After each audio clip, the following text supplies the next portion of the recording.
안녕하세요. 지방에 살고 있는 곧 마흔이 되는 여자입니다. 이혼까지 하게 된 이유에는 여러 가지가 있는데요. 그중 가장 큰 이유를 꼽으라고 해도 어느 하나를 꼽지 못할 만큼 남편과 시댁엔 문제가 참 많았습니다. 애초에 그런 인간이라는 것과 그런 집안이란 걸 알았더라면 결혼을 하지 않았을 텐데요. 왜 연애하던 시절엔 남편의 본 모습을 보지 못했는지 모르겠네요. 하여튼 화나고 아팠던 그 시절은 이젠 과거일 뿐이고, 이제는 앞만 보며 살아가야겠죠. 그러면 이혼을 할 수밖에 없었던 여러 이야기를 한번 들어보실래요?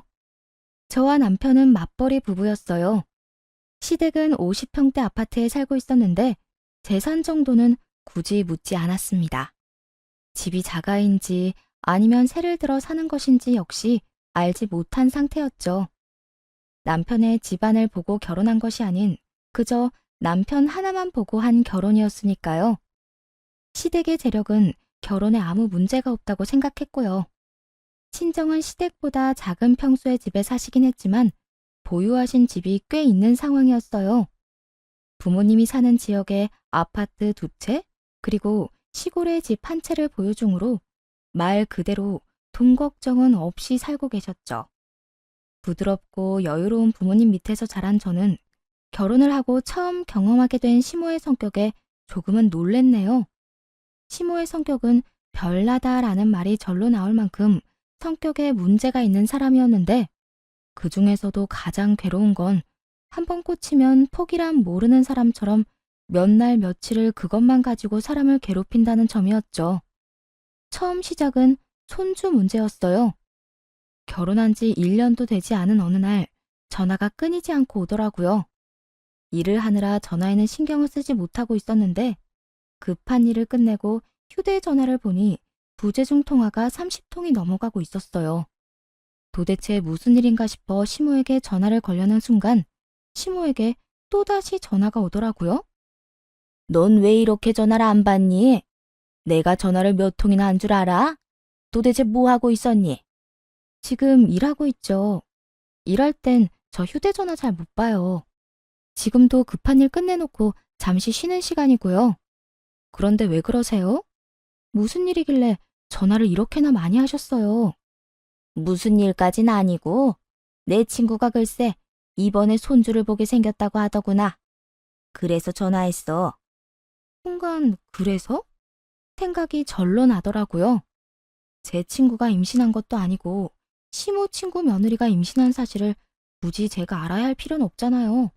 더군다나 일하는 며느리에게 부재중 30통 넘게 남길 만한 중요한 일도 아니라고 생각됐고요. 아, 그러셨어요. 그런데 그거 알려주시려고 저한테 전화하신 거예요? 그럴 리가 있니? 그 할망구 아직 뱃속에 있는 손주 자랑을 어찌나 해대는지 아주 하늘을 찌를 지경이었어. 지금도 그런데 그 애가 태어나면 얼마나 심할 거야? 난 죽어도 그 꼴은 못 본다. 우리 아들이 어디 부족한 것도 아닌데 다른 것도 아니고 손주 문제로 뒤처지는 건 난 못 봐. 한참을 시모의 말을 듣고 있자니 점점 불안해지더라고요. 이 이야기의 목적은 분명해 보였으니까요. 네, 맞습니다. 이 이야기의 끝은 결국 임신하라는 말이었네요. 그래서 하는 말인데 너 당장 애부터 갖거라. 너희가 아직 계획이 없다고 하니 기다려주려고 했는데 도저히 안 되겠어. 회사 다니는 것 때문에 안 되면 회사도 그만두고 애부터 만들어. 어머님, 그때도 말씀드렸잖아요. 저희 아이는 좀 더 있다가 가질 계획이라니까요. 그리고 남 따라서 애를 낳는 게 어디 있어요? 한 사람을 낳고 키우는 일인데 그건 아니죠. 뭐야? 그래서 넌 지금 내 뜻을 거역하겠다는 거야?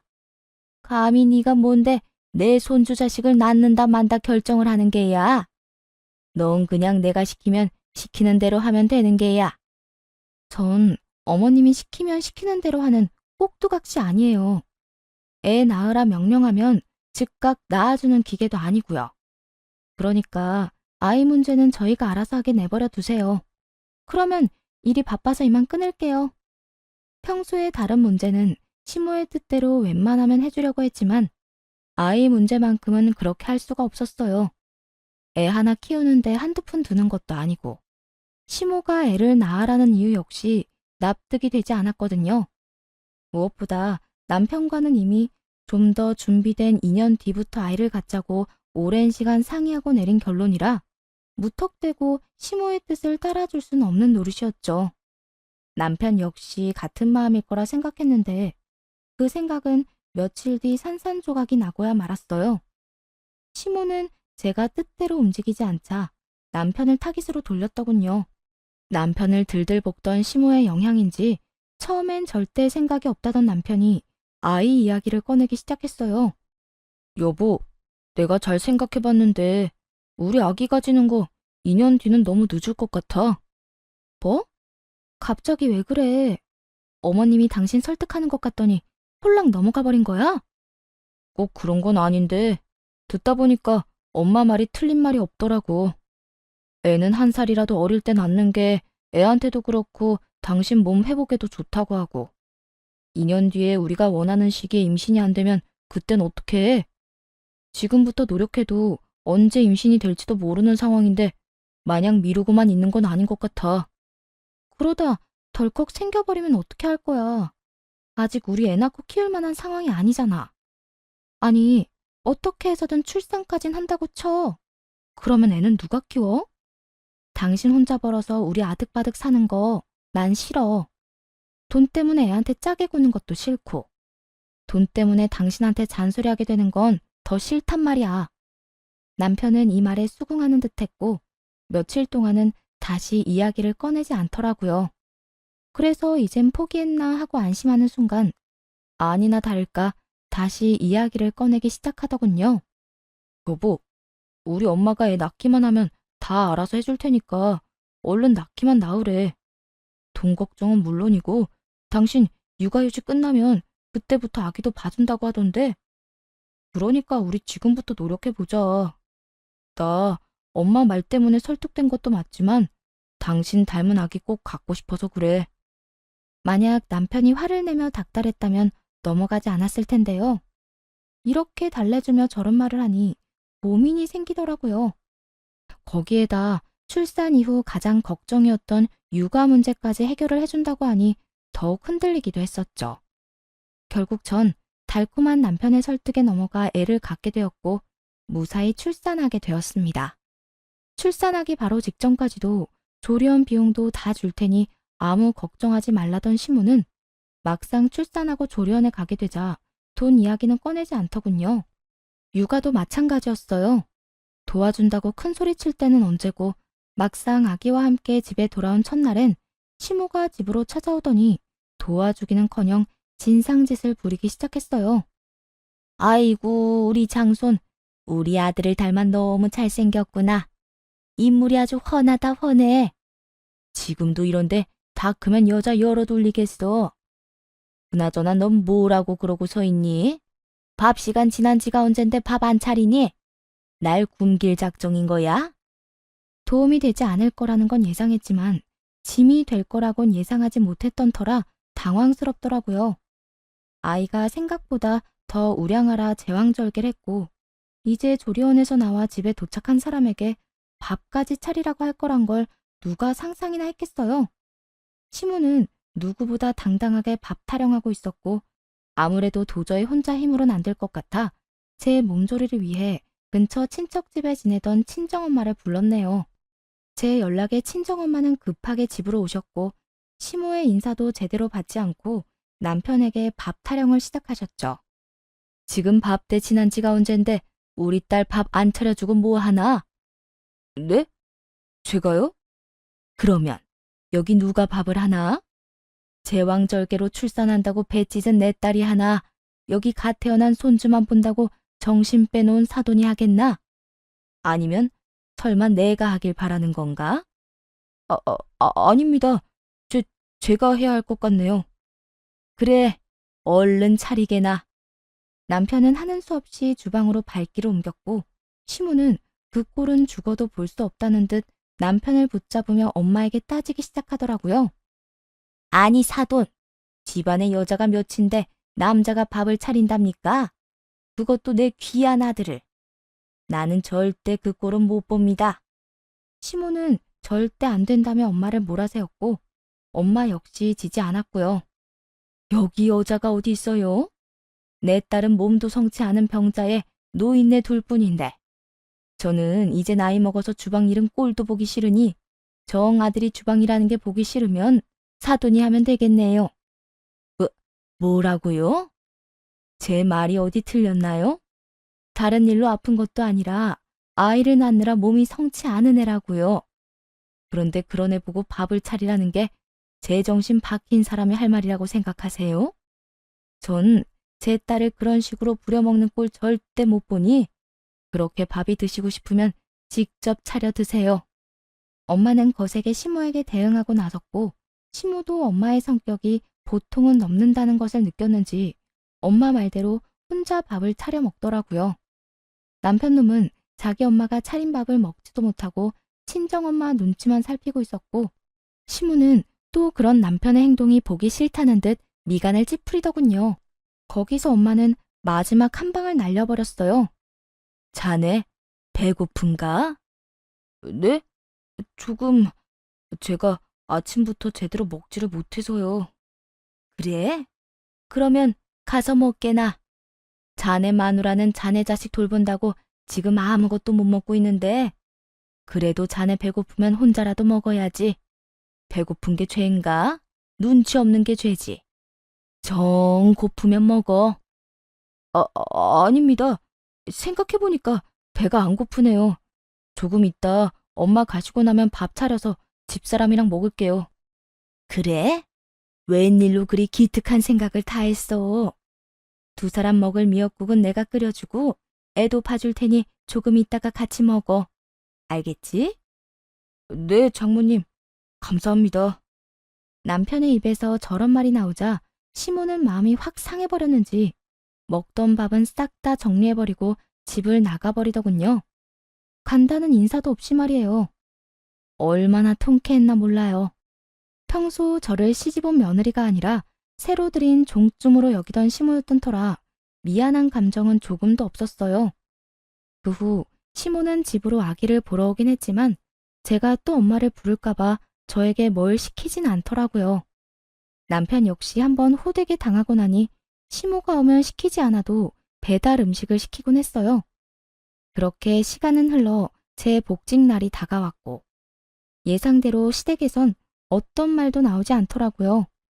친정은 아예 다른 지역에 살아 도움을 받을 수 없는 상황이었고 하는 수 없이 제가 먼저 시모에게 말을 꺼내게 되었죠.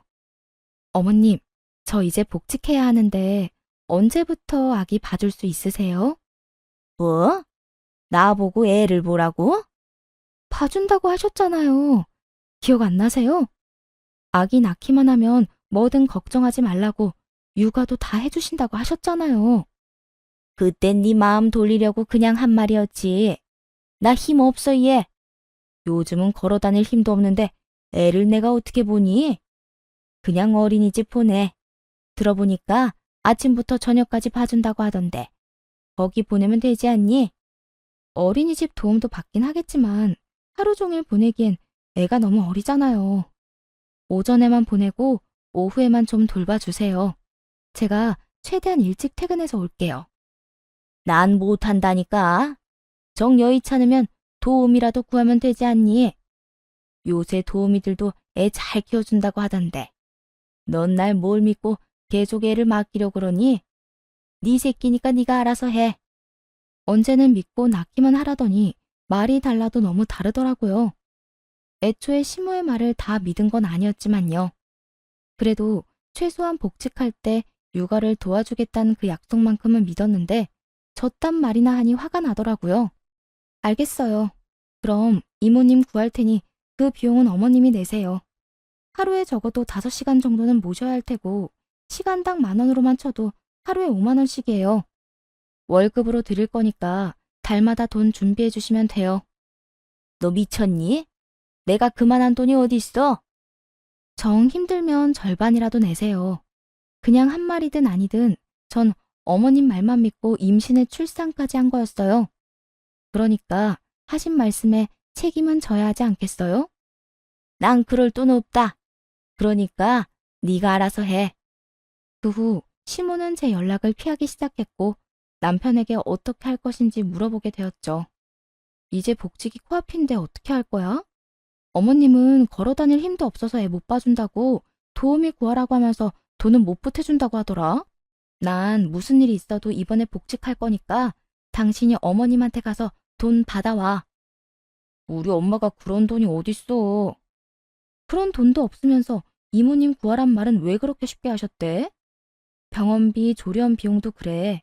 그렇게 큰 소리 치더니 결국 하나도 해결 안 해주시고 육아도 다 해주실 것처럼 말해놓고선 그냥 안 된다는 것도 아니고 절대 안 한다고 하는 게 말이나 돼? 남편을 무서울 만큼 몰아붙였고 남편은 고민하는 듯 하더니 시댁의 진실을 털어놓더라고요. 그게 사실은 우리 집 자가 아니고 월세였어. 그것도 외국에 사는 엄마 친구분 집이라서 아주 저렴하게 있던 월세. 그런데 이번에 그 친구분 아들이 결혼한다나 봐. 그래서 급하게 집을 빼줘야 하는데 이사 비용부터 집 구하는 것까지 돈이 많이 들어서 당신한테 줄 돈이 없어. 기가 막혔습니다. 시댁이 월세살이라 기가 막힌 것이 아니라 출산을 하기 전 돈이 없으면 그 아파트를 팔아서라도 애 키울 돈을 주겠노라 큰 소리를 치던 시모의 얼굴이 떠올라 기가 막혔어요. 그냥 시모의 말은 처음부터 끝까지 다 거짓말인 셈이었어요. 그것이 끝이 아니었어요. 남편은 시모에게 돈까지 줬더라고요. 애초에 집은 없었던 거네? 그러면서 나한테 말끝마다 집 타령을 하신 거야? 도대체 어머님 말에 진실이란 게 있긴 해? 어떻게 다른 사람도 아니고 나한테까지 그런 거짓말을 할 수가 있어? 굳이 거짓말을 하려고 한 건 아니었을 거야. 그냥 말을 하다가 보니까 그런 말이 나온 거지. 하여튼 그런 줄 알고 엄마한테 돈 달라는 말 하지 마. 오죽 없었으면 이사 비용도 내가 빌려줬다고. 뭐? 이미 이사도 했고 그 비용도 당신이 준 거야? 왜 그걸 나한테 말을 안 해? 어머님 짐도 많아서 꽤 큰 돈 들어갔을 텐데 그 돈을 나하고는 상의도 안 하고 그냥 줬단 말이야? 그냥 준 게 아니라 빌려줬다니까. 그게 그냥 준 거랑 뭐가 달라? 빌려줬다고 한들 돌려주면 받기나 할 거야? 아니, 돌려주시긴 한데? 내가 진짜 화나는 게 뭔지 알아? 당신이 나랑 상의 한마디를 안 했다는 거야. 이런 일은 나랑 상의 정도는 했어야지. 아, 진짜 적당히 좀 해. 내가 번 돈으로 우리 엄마 좀 도와주겠다는데 그것도 당신이랑 상의해야 해? 그까짓 몇백만 원 큰 돈도 아닌데 상의는 무슨 상의야? 이 말을 듣는데 그렇게 섭섭할 수가 없더라고요. 물론 시모의 일이니 남편도 안 나설 수가 없는 상황일 테고 여러 문제로 남편도 예민해져 있단 거 이해합니다. 그런데 저런 식으로 말할 필요까진 없지 않나요? 굳이 남편은 고르고 골라 제가 상처받고 화날 만한 말들로 쏘아붙이더라고요. 어떻게 그렇게 말할 수가 있어? 우리 이제 한 생명을 책임져야 하는 사람들이야. 이런 것도 상의 안 하고 너는 너대로 나는 나대로 살면 도대체 어쩌자는 건데?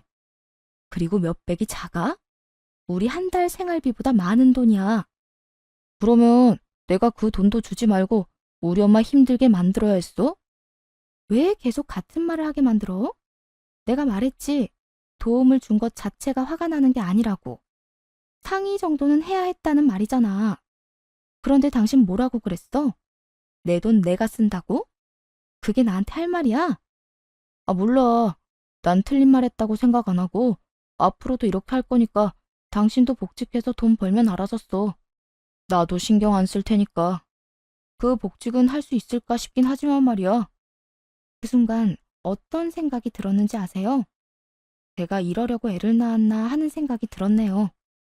저를 설득하려 무슨 말이든 해야 했다고는 치지만 이건 해도 해도 너무한다는 생각밖에 들지 않더라고요. 거기에다 복직을 못할 거라 확신하는 남편의 말은 더욱 큰 상처로 다가왔고요. 고민은 깊어졌고 때마침 연락을 해온 엄마와 이런 문제들을 상의하게 되었어요. 몸도 마음도 힘든데 기댈 곳이 없으니 엄마에게 기대게 되더라고요. 너 복직할 때 다 돼가지 않니? 시댁에선 약속대로 우리 손주 봐주신대? 그렇지 않아도 그것 때문에 요새 생각이 많아. 어머님은 거동도 힘들다고 애는 절대 못 봐준다고 하고 남편은 남편대로 내 돈은 내 마음대로 쓸 거니 상관 말라 하고 이대로 가다간 그나마 모은 돈도 뺐어야 할 텐데 그 돈마저 다 쓰고 나면 남편한테 생활비 달라고 애걸복걸하면서 살게 생겼어, 엄마. 그렇다고 저 어린애를 어린이집에 온종일 맡길 수도 없고 어떻게 해야 하나 고민이야. 넌 그런 고민이 있으면 진작 엄마 아빠한테 연락을 했어야지. 내가 아무래도 네 시어머니가 그렇게 나올 것 같아서 연락한 거야. 기다려. 아빠랑 상의해서 이 엄마가 어떻게 해서든 너 도와줄게. 그렇게 전화를 끊어버린 엄마는 곧장 살던 집을 팔아버리고 아빠와 함께 저희 집 근처로 이사를 오시더군요. 너무나도 죄송했고 그만큼 너무나도 감사한 상황이었죠. 그렇게 부모님이 빠르게 움직여 주셨지만 이미 복직 시기는 지나버렸고 우겨서 복직을 하기에도 애매한 상황이었어요. 그렇다고 이대로 주저앉기엔 남편의 행동이 너무 얄미웠네요. 아이에게 들어가는 돈 말고 제가 쓸 돈까지 구걸하고 싶지도 않았고요. 그래서 고민 끝에 사업을 시작하기로 했어요. 원래 직업이 광고 관련 일이었는데 퇴직금 중 일부로 사무실을 얻어 1인 사업을 시작한 것이었죠. 1인 사업을 시작한다고 했을 때 남편이 했던 말이 아직도 잊혀지지가 않네요. 사무실은 다 정리했냐? 내일부터 정식 오픈이야. 광고는 어제부터 나가고 있고. 왜? 갑자기 관심이 생겨? 아니, 얼마 만에 망하고 올려나 구경이나 하려고 그러지. 1인 사업이 어디 쉬운 줄 알아? 괜히 월세나 까먹고 나한테 도와달라고 하지나 마. 난 우리 엄마 도와준다고 돈 없으니까. 응원은 못해줄 망정 얼마나 무시하는지 그 덕에 일을 바득바득 갈게 된 계기가 되더군요. 이때부터였던 것 같아요. 처음 남편의 실체를 알게 되었을 땐 아기가 어려 이혼 생각도 하지 않았었는데 사업장을 내면서부터는 이혼도 함께 고민하게 되더라고요. 능력만 된다면, 그래서 아이만 혼자 키울 수 있다면 굳이 저딴 인간과 함께 살지 않아도 된다고 생각이 들어서요.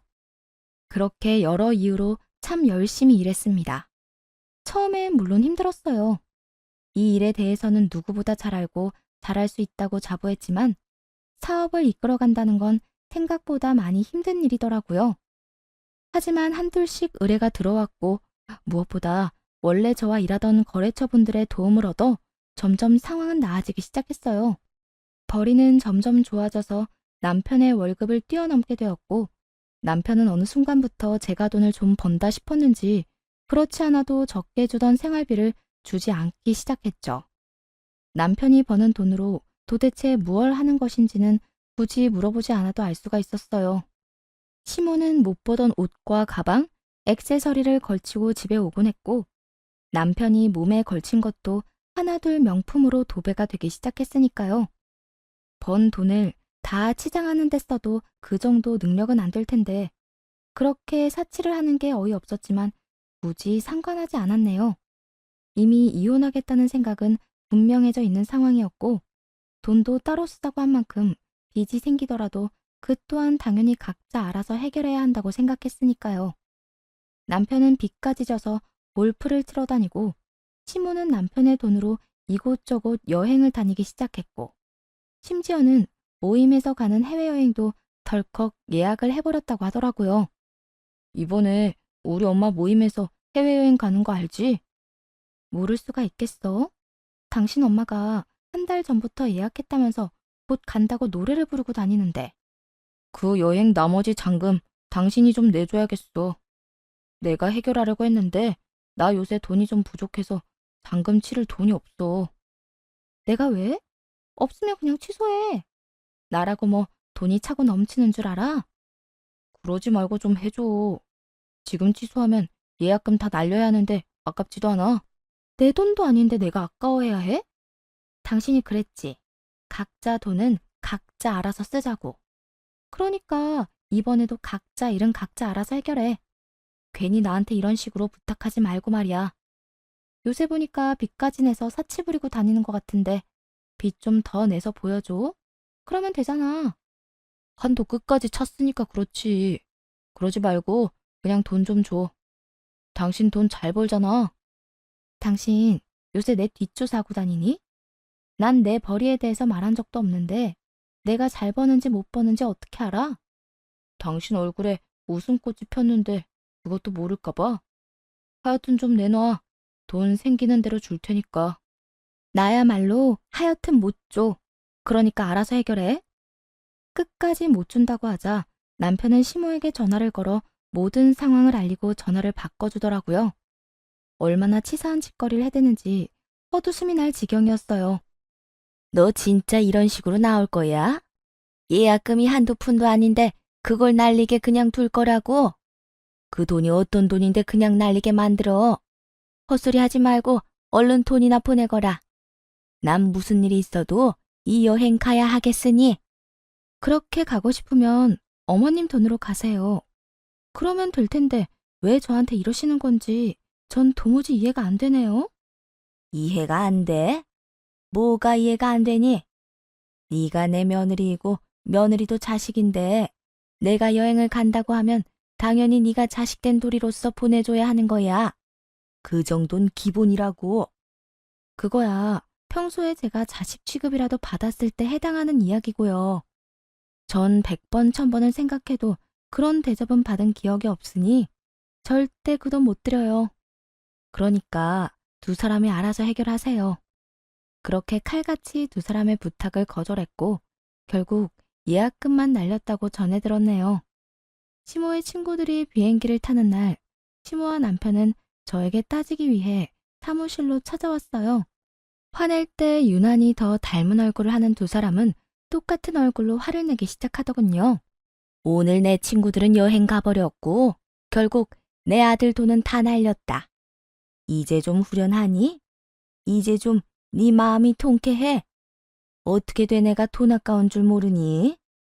너 때문에 허공에 그 큰 돈을 날려버렸다고. 돈 아까운 줄 아니까 안 준 거예요.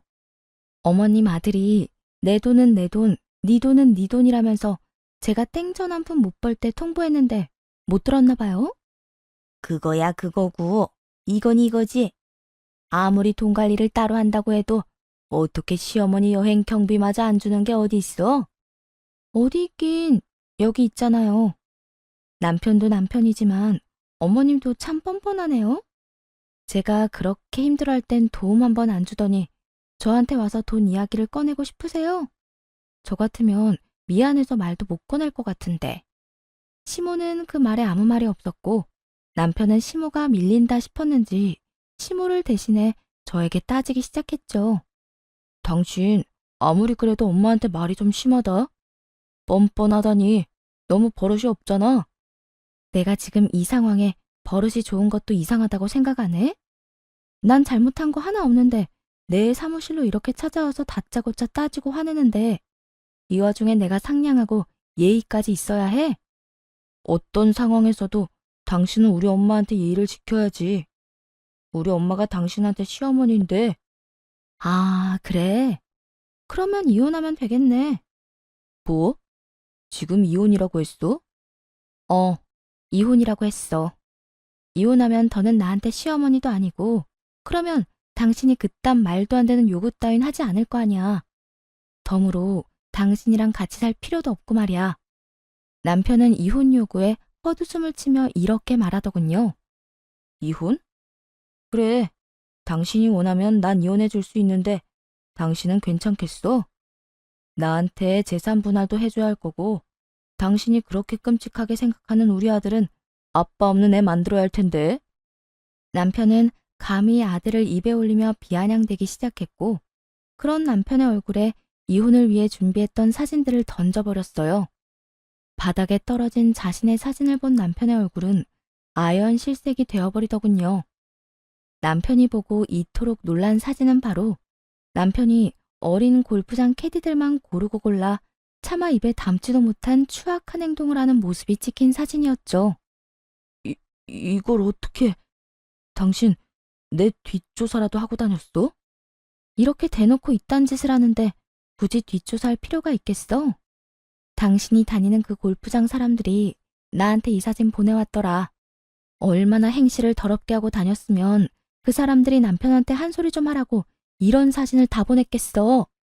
그렇습니다. 제가 준비한 사진은 골프장 캐디가 보낸 사진이었어요. 잠깐 남편과 사이가 좋던 시절 함께 라운딩을 나간 적이 있었는데 그때 저를 기억하고 있던 캐디가 연락해온 것이었죠. 친동생처럼 생각하는 동생이 남편의 선 넘는 행동에 곤욕을 치르고 있었더라고요. 남편은 너무나도 추접스럽게도 어리고 생활이 힘든 캐디들만 골라 말과 행동으로 괴롭히곤 돈으로 그 입을 막고 있었다고 하더군요. 그것뿐만이 아니었어요. 이런 사실을 알고 남편의 뒷조사를 시작했더니 남편이 친정에서 가지고 있는 시골집을 오가며 시세를 알아보고 있다는 사실도 알게 되었죠. 마침 개발 호재가 있었는데 어떻게 해서든 그 돈을 빼내 사업을 하려고 이미 회사도 그만둔 상태였더군요. 저에게는 사업이 그렇게 망할 거라 호언장담하더니 제가 승승장구를 하니까 자기도 분명 자금만 있다면 성공할 거라 믿었나 보더군요. 혹시나 싶어 노트북을 살펴보니 사업 계획서도 작성해둔 뒤였고 여기저기 연락을 해 찔러보는 상황이었어요. 이미 퇴직금도 절반 넘게 쓴 뒤였고 나머지는 시모의 집 대출금으로 야금야금 까먹는 상황이었죠. 아무리 그래도 그렇지 그딴 행동을 하고 다니는 것도 모자라 감히 우리 부모님 돈까지 탐내다니 이건 이혼밖엔 답이 없는 상황이더군요. 하물며 시댁 대출금까지 갚는 상황이라니 생각보다도 더 최악인 상태였어요. 이건 그냥 손이 하필 그 부분에 스친 것뿐이야. 설마 이렇게 어린 여자한테 내가 그딴 짓을 했겠어? 나 그 정도로 최악은 아니라고. 하여튼 당신이 생각하는 그런 거 아니니까 이혼 이야기는 꺼내지도 마. 난 다른 건 몰라도 우리 아들 편부모 가정에서 키울 생각 없어. 당신 우리 아들이 다니는 어린이집이 어디인 줄이나 알아? 우리 아들이 어떤 어린이집에 어떤 반에서 생활하는지 알기나 하냐고. 아니, 어떤 음식을 제일 좋아하는지는 알긴 해? 애한테 관심도 없는 사람이 이제 와서 아들 생각하는 척하기 안 부끄러워? 그딴 거 다 몰라도 단 한 가지 변하지 않는 사실은 내 아들이라는 거야. 그러니까 이혼 같은 헛소리 하지 마. 남편은 말도 안 되는 소리를 해대며 이혼을 막아보려 애썼고 시모 역시 그런 남편을 돕기 시작하더군요. 그래, 우리 아들 말이 다 맞다. 감히 내 귀한 손주를 반쪽짜리 가정에서 키울 생각을 해? 네가 낳았지만 우리 아들 핏줄이다. 너한텐 그런 권한이 없다니 말이야. 그러니까 잔말 말고 지금 살던 대로 살아. 이 사진도 그래. 누가 악의적으로 우리 아들 모함하려고 이딴 거나 찍어 보냈나 본데. 난 우리 아들 이렇게 키운 적 없다. 다른 건 몰라도 우리 아들은 내가 제일 잘 알아. 아, 그러세요? 뭐가 진실인지는 지켜보면 다 알게 되겠죠. 들어보니까 CCTV 영상 사본도 있다고 하던데 그걸 보면 악의적인 편집인지 아니면 악의적인 행동일지 알 수 있겠죠. 그리고 제 아들은 내 아들이지 어머님 집안 소유물이 아니에요. 그러니까 이때껏 제대로 한번 안아준 적도 없는 내 아들한테 관심 끄세요. 두 사람이 뭐라고 하든 난 이혼할 거고 끝까지 이런 식이면 소송이라도 할 거니까 그런 줄 알고 돌아가세요. 좋은 말로 하는 지금 나가지 않으면 경찰 부를 거니까 그런 줄 알고요. 두 사람은 이 말이 그저 엄프라고 생각했는지 끝까지 버티고 서서 나가지 않더라고요. 이혼은 안 된다. 네가 뭔데 이혼 이야기를 먼저 꺼내냐는 둥. 막말을 쏟아내는 두 사람을 깡그리 무시하곤 경찰에 신고해버렸네요. 경찰차 소리가 들려오자 두 사람은 그제야 도망치듯 사무실을 나갔고요. 그 후 이혼 소장을 내며 이혼은 진행되었고 남편은 끈질기게 재산 분할에 집착하더군요. 하지만 남편이 출산 이후 가정에 소홀하고 생활비를 주지 않은 점, 월급뿐 아니라 빚까지 내서 시댁을 도와준 점, 골프장 캐디와 있었던 일까지 더해져 이혼은 저의 승소로 끝이 났습니다. 재산 분할도 거의 없는 것과 마찬가지의 결과가 나왔어요. 물론 아들도 제가 키우기로 결정이 떨어졌고요. 하지만 물론 이혼이 복수의 끝은 아니었죠. 전 남편과 전 시모에게 받은 위자료를 전 남편에게 당한 캐디들이 고소하는 과정에 조금 투자도 해주었어요. 전 남편의 인생은 롤러코스터를 타고 나락으로 떨어지기 시작했고 마지막까지도 아낌없이 제 욕을 하던 전 시모는 그때서야 찾아와서 울고 불고 빌기 시작하더라고요. 하준이 어미야, 제발 하준이 아비 좀 살려다오. 저러다가 진짜 큰일 나게 생겼어. 너도 하준이 아빠라는 사람이 깜빵 가는 건 싫지 않니? 하준이가 자라서 이 사실을 알면 뭐라고 하겠어? 분명 자기 아빠 깜빵 넣은 사람이 너라고 원망할 텐데 너 후회하지 않겠니? 헛웃음은 이런 상황이 나오는구나 싶었어요. 하필 설득하는 무기로 제 아들을 쓰다니 한참이나 잘못된 파악이었죠. 힘이 없어서 거동도 힘들다고 애 한 번 안아준 적 없는 사람은 내 아들한테 관심 끄라고 했을 텐데요. 그땐 정말 내 몸이 안 좋았어. 내가 오죽했으면 귀한 내 손주 마음껏 안아주지도 못했을까. 귀한 손주 안아줄 힘은 없어도 백화점 다니면서 아들 돈 쓸 힘은 있었나 보네요. 왜? 백화점 다닐 때는 휠체어라도 타고 다녔어요? 그렇지 않고서야 지금 말이랑 그때 행동이 너무 앞뒤가 안 맞잖아요. 그래. 나 애 한 번 봐준 적도 없다. 그런데 네 아들은 네가 키워야지 왜 그걸 가지고 트집을 잡니? 너 너무 치사하다고 생각하지 않니? 그런 논리라면 그쪽 아들도 그쪽이 책임져야지. 왜 나한테 와서 이러세요? 그리고 그쪽은 저한테 그런 말할 처지가 아니어도 저는 그쪽한테 이런 말할 입장이 되죠. 제가 아직 아이를 낳기는 싫다고 그렇게 거부할 때는 낳기만 낳으면 다 해준다고 했던 사람이 다름 아닌 그쪽이에요. 다른 사람이 억지로 시킨 말도 아니고 본인 스스로 뱉은 말인데 단 한 번도 지킨 적이 없잖아요. 그러니까 이제 와서 손주라는 둥 내 아들 이름 입에도 올리지 마세요. 내가 오죽하면 이러겠어. 오죽 급했으면. 나도 내 아들도 너한테 다 잘못한 거 인정할 테니까 제발 내 아들 좀 도와줘. 들어보니까 네가 그 아가씨들 도와주고 있다던데 네가 설득하면 그냥 용서해주고 넘길 수도 있지 않니? 많은 거 바라지도 않아. 그냥 만나서 우리 아들 용서해달라고 말이라도 좀 해주려무나.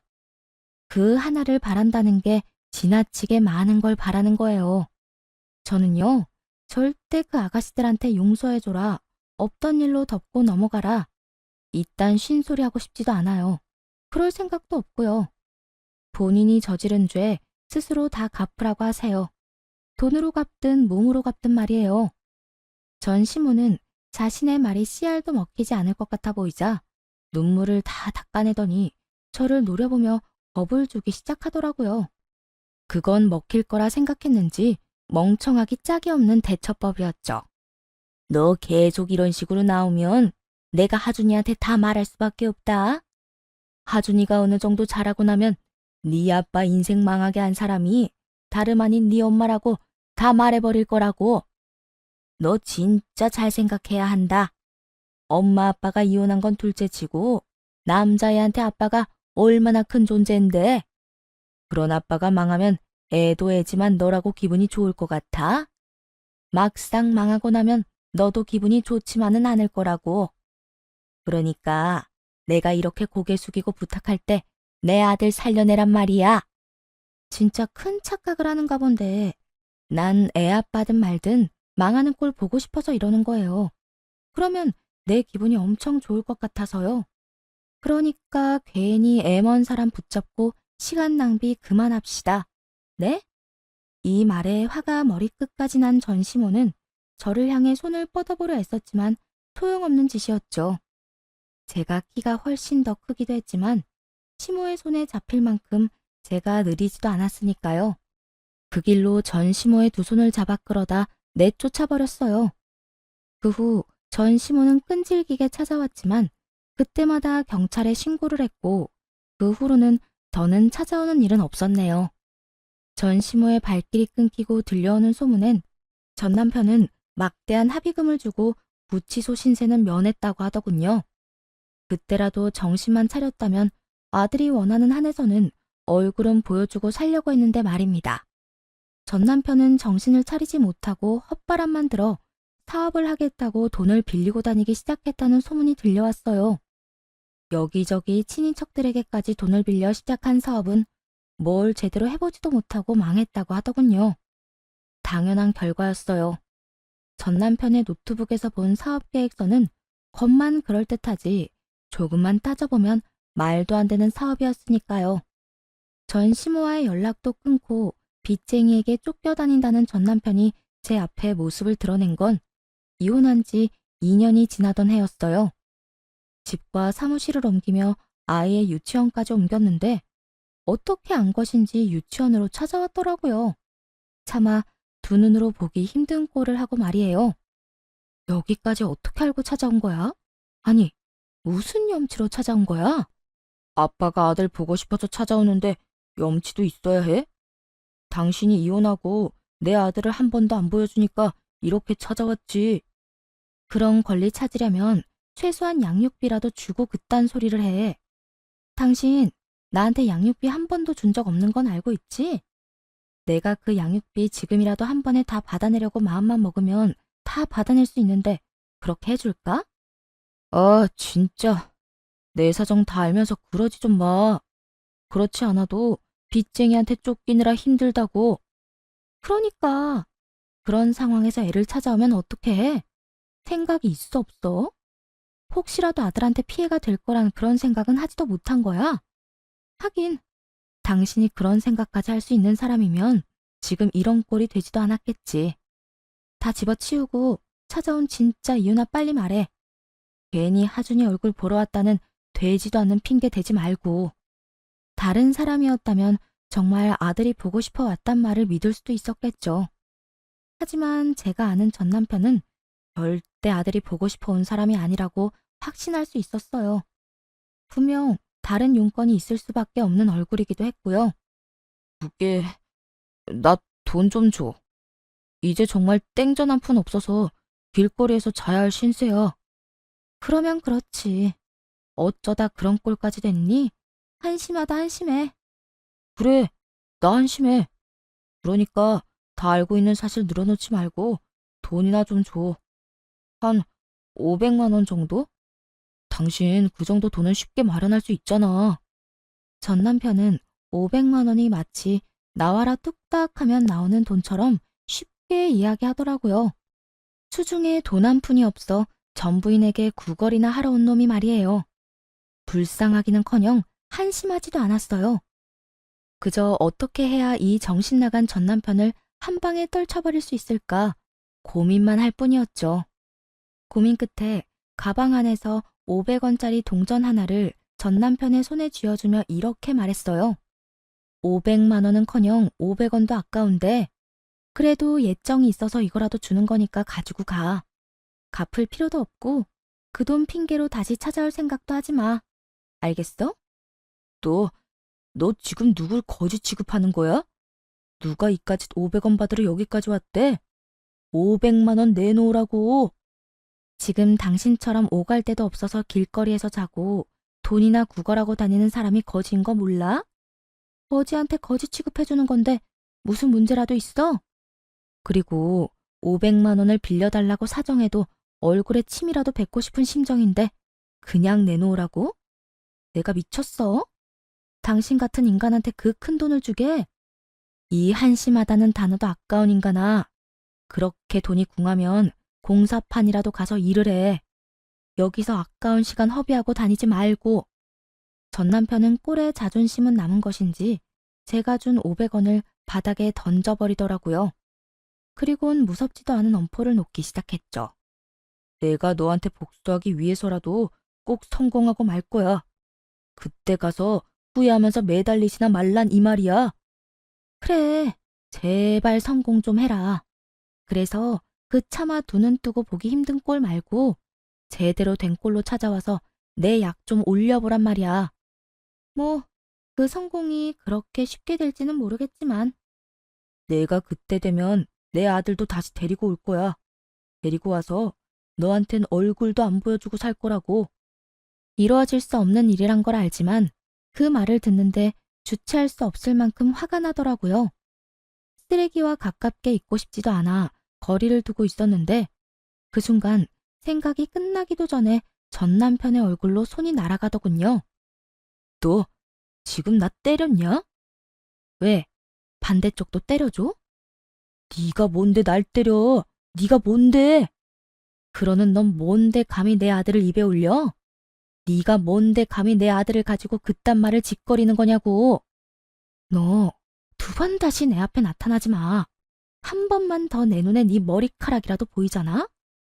내가 무슨 수를 써서라도 너 가만히 안 둘 거야. 네 빚쟁이들한테 다 연락해서 오라고 한 다음에 너 도망도 못 가게 붙잡고 늘어져서 그렇지 않아도 막장인 네 인생 더 막장으로 몰아넣어 버릴 거야. 알겠어? 그렇게 고함을 지르며 전 남편을 몰아세우자 겁먹은 남편은 그대로 주랭랑을 치더라고요. 바닥으로 던져버린 500원도 잊지 않고 주워들곤 말이에요. 꽁지가 빠져라 도망가는 그 뒷모습을 보는데 그제야 한심하다는 생각이 들며 그 꼴 참 보기 좋다고 생각했네요. 그렇게 전 남편과의 인연도 끊어내고 어느새 아들은 초등학교 입학을 앞두고 있어요. 다행히 크는 동안 크게 아빠를 찾는 일도 없었고 지금까진 바르고 착한 아이로 자라고 있습니다. 상황이 상황인지라 결혼 생각은 물론이고 연애 생각도 없는 상태예요. 그저 지금은 아들을 잘 키우고 아들에게 지극정성인 부모님께 효도하는 것이 제가 바라는 전부이네요. 마땅한 취미생활도 없는 저를 보며 직원들이 무슨 재미로 시간을 보내냐고 물어오곤 하는데요.